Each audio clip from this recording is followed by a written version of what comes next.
Will a digital paperless notebook save you from that infinite doom scroll, or is an analog journal still your best shot at happiness and productivity? I'm gonna show you how to get it done. There was a time we put pen to paper, not to be efficient, but to be present, when the scratch of a pencil meant something real was taking shape. Now it's tap, swipe, delete. A stylus where a smudge used to live, a screen instead of a page. We've made everything easier, but maybe we've lost something along the way. Because there's a kind of magic in the slow, in the shuffle of cards, in paper that folds and ink that stains. These moments ask more of us and give something back we forgot we needed. And in a world racing forward, maybe what we're craving most is what we left behind.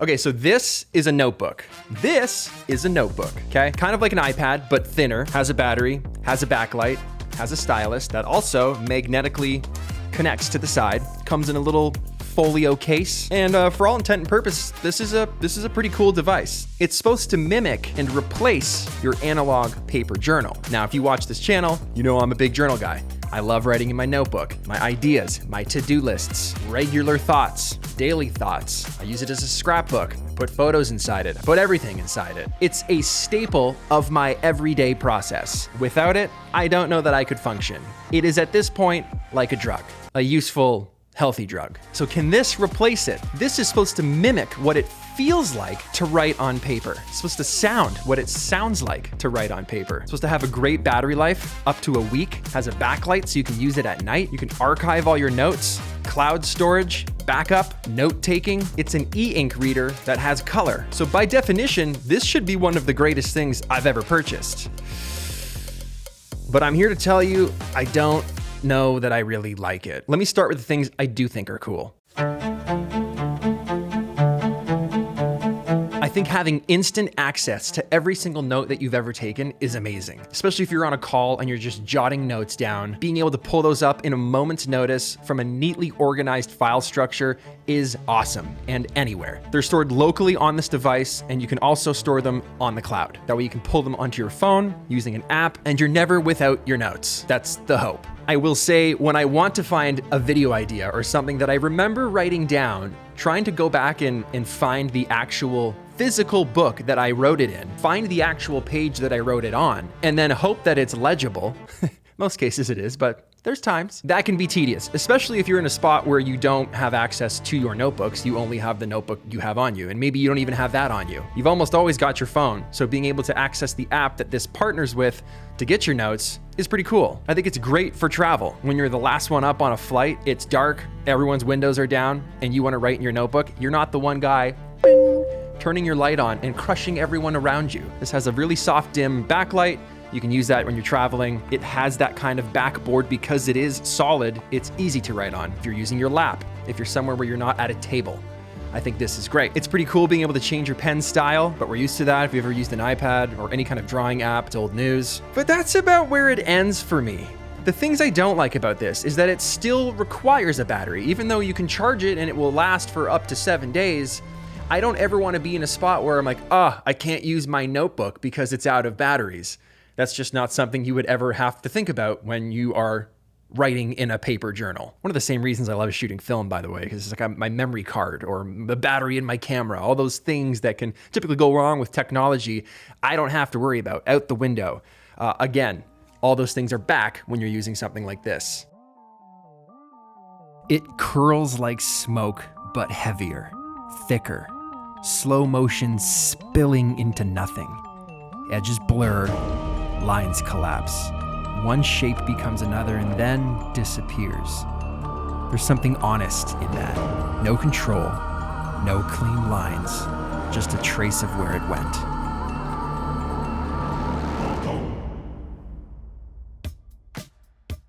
The backlight on this is not very strong. Yes, it's a backlight and it's usable, so it gets the job done. You can actually use this in the dark now, whereas the previous versions you could not. Is it a great backlight? No. The footage at the beginning when I was using this and the backlight looked super strong, I actually had my iPhone in front of this because this didn't give off enough light to even know if the backlight was working. So it seems like a good upgrade because it does render it now useful. I can actually use it in the dark. It's just not the greatest. But it's still like a bit laggy, and I guess that's just the nature of an e-ink reader. When you highlight something, you gotta kind of wait for a second for it to refresh itself and then the color shows up. But in 2025, and with how instant everything is, if I'm going to use technology, I want it to be instant. If I'm gonna go ahead and subscribe to this, and I'm coming from a world where iPads and things like that exist, I expect instant everything, especially for the price tag that this comes at, which is another one of my negatives. This is $1,000. $1,000. I get that there's a lot of technology packed into it, but it's $1,000. Like, there's versions of the iPads that cost less and can do infinitely more. So you're paying more money to get less features to do something a journal can do for you for $5. And there's a disconnect here that I get it, but I don't get it, and it makes me mad, but I understand it. And then I bought it, and then that's like, oh yeah, you bought it. Now you gotta use it. Like, I should sell it, but I gotta make it. It's $1,000. That's crazy. On top of the price, you got to pay a subscription for this. If you want all that cloud storage and access with the apps that you can get to your notes and have them synced and all that stuff, you've got to pay a monthly fee to use Remarkable Pro. Not stoked on that. Oh, you want to know what time it is on your phone? Subscription. Check your battery status. Subscription to know what your battery status is. Oh, you like that backlight? Yeah, that's go. You got to pay for every moment you have it on. Subscription to the backlight. Got a little carried away, I'll admit. I'm just not a fan of the subscription. Now, I don't think every single e-ink reader that mimics a journal, a paperless journal, is subscription-based. So don't just blanket that across every device that's ever been made. There's other versions of this type of tech that are very popular. This is just the one that I chose because I see it around the most. And I don't think it sucks. I just don't think it's for me. I think I can do everything this can do with a $5 journal and a 10-cent pen. I love writing in my journal. I love making it neat. I love organizing it. I love scrapbooking it. It's kind of like a work of art at the end. And that's just how I like to do it. If I'm gonna use something that's gonna be way more messy and I don't care about, I'm probably gonna use my field notes, and that's where I just jot stuff down and to-do lists, and I rip pages out and tape it.